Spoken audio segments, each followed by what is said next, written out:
mi kodo le honu si ami bi mi ma fon da gbe ya mi kodo nu kwason si azan ko nu kundo po go gbe be yin zangbe mi ko wa do hoja male je mi si fon gbe me ko nton mi na du le ton e ze we e gbele e hwere bu ame e inzo nu gan do to ra heji je me matin libre e ton igbe yo e jiwe bi na besin e soro agade do hweton ji do menjile tito meteme e do blero to mi to enfie e ndo e ponse do no yen dodo no yon wati tengbe e sin hudu e be den to mi tondo Idrisu Bako e o e kan hobio ba e do eni odo e deme e ti me po do menjile le ayi hongbe yo e ro pinpon yo po do to horo sin ale nu le na logun bo yon wati tengbe kan gbon pa le bi hui e wa nu taji hudu e be den to mi tondo me ti le mi hui fi forun le yo ten pon teme le mono tan kitia e no mi pon go ka do ban te don me la ho rai mo e se sinu e ye tian e ko so nu gege bo ina ye me ma ho ben vie ho ngbe pon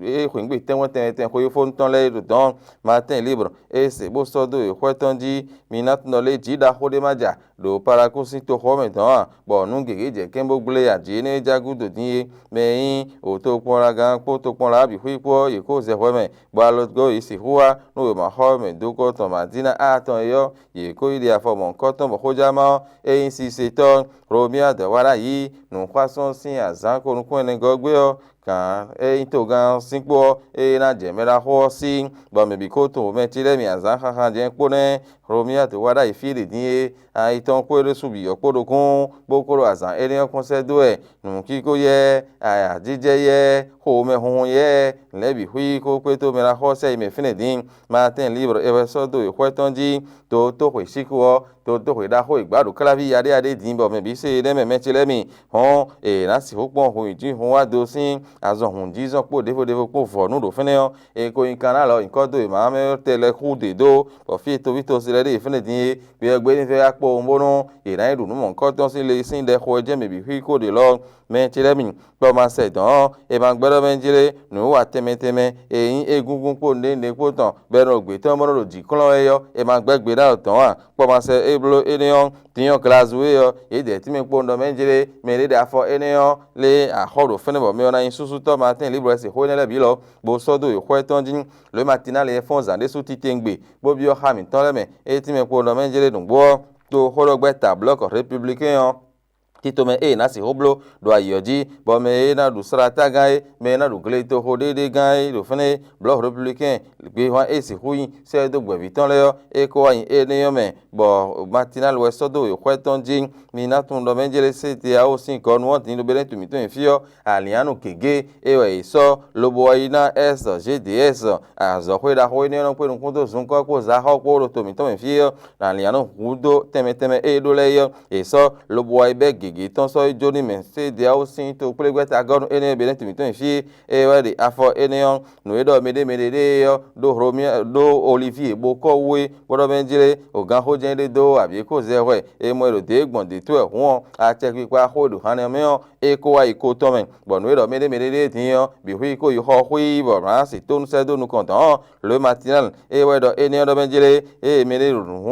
do ho mon koton we yo hoyo de tigbon ni yo minat ndo benjire me ingbe do ache pa ton yo e ko wa do eni ko nbo le matin se bo so do ikweton ji le matin se inu ko do ho mi ti me po do benjire o st be fine din yo mede ti me maro dan de sin azo me ganu to e hun e yin do fine ya le matin do benjire kan ho bi yo le hun gbe dije diwe le ache pa ma mo to ran gbon e yo e yin di do to ko tonu me ti le mi bina so emblème du jour hometon e ti me po do benjire ke pa mi ton le do bo la force so dion to me hoida ile ro kan 2027 e jawe do hoye me don yo e ko ton ho me Burkina Faso Mauritanie po Centrafrique po ye po ne ki to ho ton te je me ton ne minat dole o gazin po yi e romia du wada yi ton yo hogbon dion ero tito idome peta e fan club ro ton yo le na blogbon bo blo ate glo bo me bina se we bo apon nu wa mon koton yo e do nu mon koton blo do fene do glo ji e inde me nu gba sa ton fene bo l'emblème du jour e se bo se do e kweton ji jogbe nu e karo we sun vokan lo ai nu go e na yi kanda zinpo e na yi kanda si do to mi ton fi lo de men leo e do ida me be sin e ho me din po boyni atija yin horoporoko ko aton ro fren e ranje nuke de oji bleble la cloche de soe hon glam glam bo da fa bo ti me po do mejele mi se no mi se gbe me Olivier boko le mele di de do mejele e ko de ze ho e mo ro de bo ho gbon ka me go me yo la cloche ro se ro Leandro hon gbe ji ndo mejele me la ho e ti me po le mi tun gbon yo e ro gan ho meji abi ho de volede kon vla fo ya ji on e do me de yo me bi ni se no kwe bo ya mo nje nu kon don lo la cloche ro hon bo do enion mi na tun do mejele ga che gba nu kon ton e Romia de wada itan yo me kan no me je no kon ne kan gbon bora si ho be ho itan we do nu kon ton bo ja we le nu kan bi o hui e we ho ja ma so ro fi bo le hon glan bo so ta ton ro mejele be ne to mi dion ai del kebi ho enion e malenton le yo e na duru ton kwa so mi le din si azan ton ko aton kun we go gbe mentile mi nu azan enion gbe yo e we na du tabaski yo ne mentile mi ho ja male bi hui we te do ho enion lo la bu sol e we mi na so din e ti mi po do mejele nu gbo e o me na ho Wilfried Leandro hon gbeji e zehwe bo ho e Patrice Talon Bleu ho si do de kon po nu do mele de po e si kon ton dion e ko ni na to ho mentile mi na tun toro mejele mi na so ho ja ma defo l'informateur Olivier Boko le mi le mi tun gbon yo e do gan ho me Leon hon gbeju do mo ho ja ma de su ise bo so do e kweton ji STB sin ho no ejije fene din yo ati pa e ko la lo si me se me bo me de me le bi kumo donalo informateur e we do enion l'événement du jour e ho meton eton yo e we mi na so din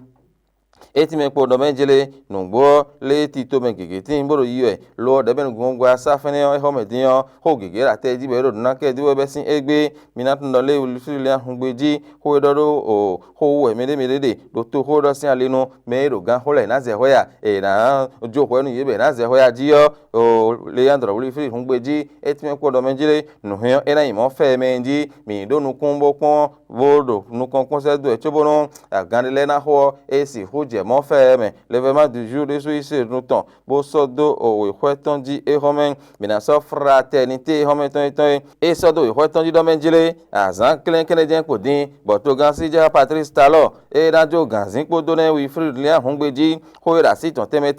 e ho susuru to gan mojen le mo do menjile ye me no adonu sin do to meleyo e se afodo gudogbon aija e ho e ponte o ho din se na sin ho le degbon mi ra ho e do Romia de wada yi e o le na igbon teme yo we jijo ede me ho gege we Wilfried Leandro hongbeji e pa na ho ja zo atole lobo o di do to fraternité e se bo so do e hwetonji mi atin tro menjile to eron dugan to eno so gan to bon bolo jo ho ro yer to mi to enfio wada iwe nu le bagbon e ko de we no le beden ville yo ye le omo no ba do e ren he si no sin po won me mentile mi fi ba do e de yo e no e si won do fine pe po won e la yon de suti tengbe Martin libre e jiwe bi na fodo e ti me po do menjile e edin Romia wada yo fi de din e ko razan e pon se do me azan ni vewa bonu ganzin ko ni jemi si bonu eni gbe kan do azo nu won e ko ro pipon se do e ai to me din nu ile we mi ra ho ri ko su po de suti tengbe Martin libre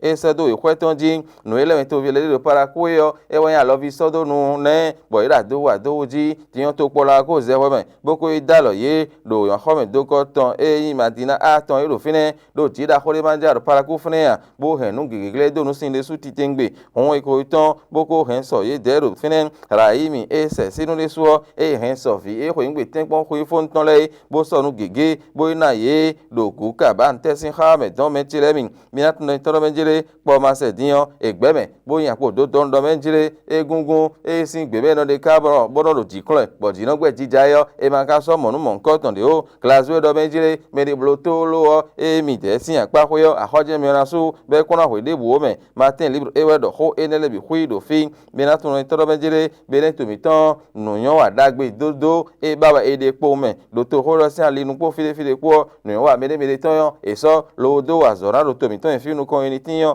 Martin libre e do ho eneon bo e jije minano bo ho jama e ho meton minando nu inu do ho gege poro mi si lo kamezo mi kono wa yo mina so do fine so yina ho yo ho de vo je mi si yo minadu leton